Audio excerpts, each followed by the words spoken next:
In the hood, jokes have a way of evolving. Mine grew legs and started chasing me down 22nd Street apparently. This is what happens when you mix a tough guy old head, soul food, and a group of friends who will cap up any situation for a laugh or 10. Trash to Piece Theater, the DVD Dilemma.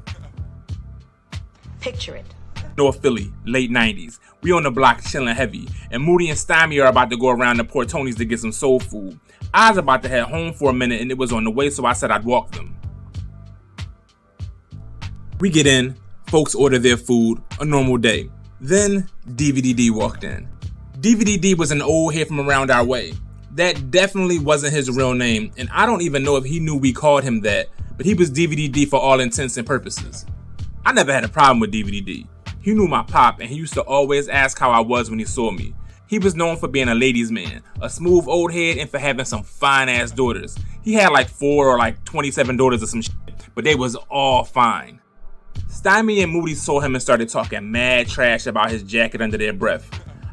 I don't know if it was a thing everywhere, but for a few months, fireman coats were a style in Philly.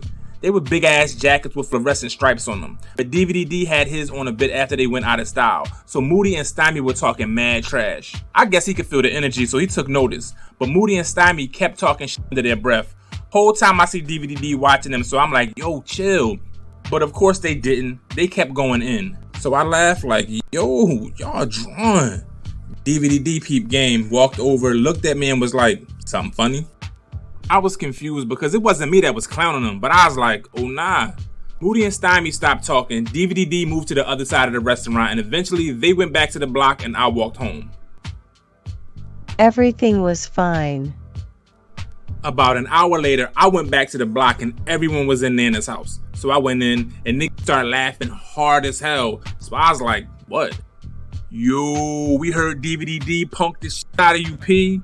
Wait, what? Nah, what y'all talking about?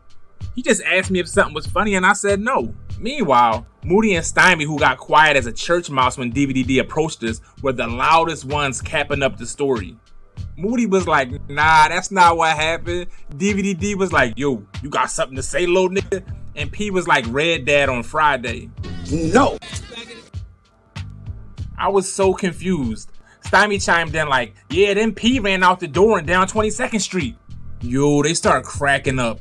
I was normally good at keeping my cool and everyone knew that, but they could see me getting frustrated more and more with each lie. So they started laying it on real thick.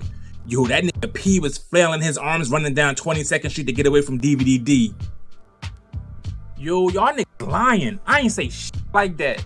They just kept capping it up and adding things to the story. He was running down 22nd Street screaming for his dad. DVD trying to kill me. DVD trying to kill me. Everybody was damn near in tears laughing at my discomfort. What made it worse was Moody and Stymie both had obnoxious, piercing laughs and they'd get right up on you and yell in your ear. After a while, I couldn't take it and left. As I was walking out, the laughs got even louder because I ran away.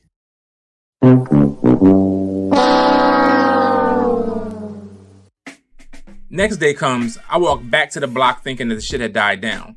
Joey saw me like, damn P, you good? What you mean? I heard DVD made you go in the house yesterday. Wait, what? Yeah, I heard you told him his jacket was nutty as shit and he smacked the shit out of you and told you to go home and not come back out.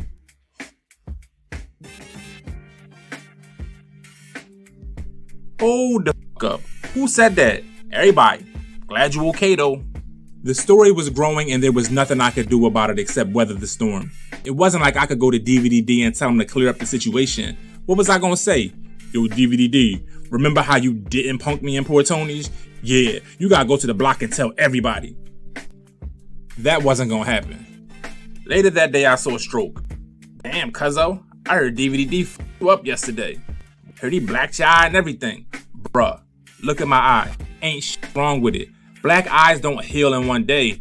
Yeah, nah, that ain't what I heard. Heard he blacked your eye, busted your lip, f*** you up real good.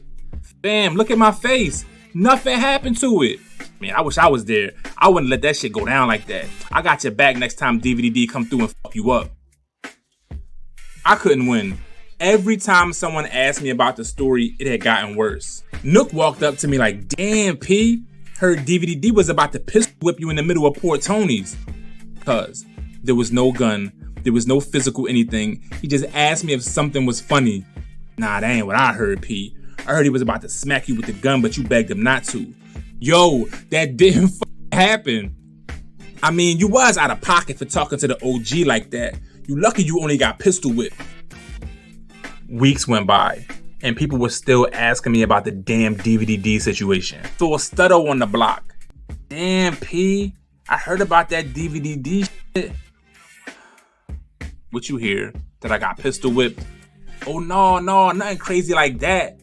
I was so relieved thinking things may have finally calmed down. I heard he asked if something was funny and you said nah. Yes, that's exactly what happened. Then he punked you, made you strip, and then you ran home in your boxers. What?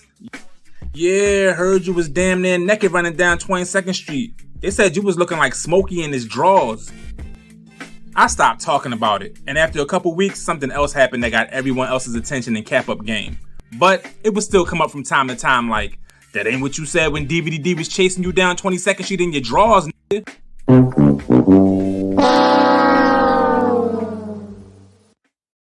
And then came redemption. It was the annual All-Stars vs. Legends basketball game. My pop usually played for the Legends team, but this one particular year he decided to coach the team. It was the same year that DVD played for the Legends. The game was tight, but the All-Stars were winning. As with every game, folks weren't happy with their playing time. DVD told my dad to put him in the game. Paridi said no. DVD got up and started to check himself in anyway. My pop just looked at him like he was crazy. Without him asking anything, DVD said, I'm going in the game.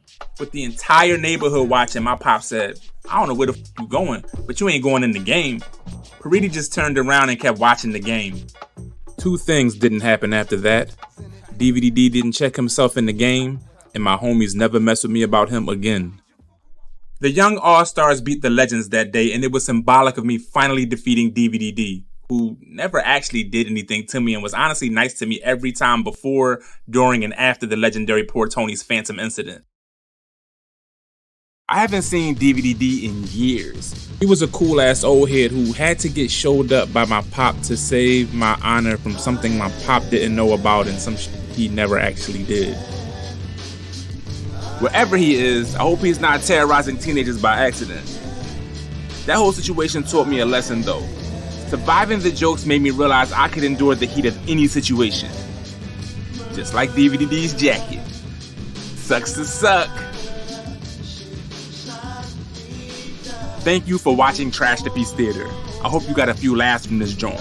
And if so, please help me out by hitting that subscribe button and dropping a like. It helps way more than you know.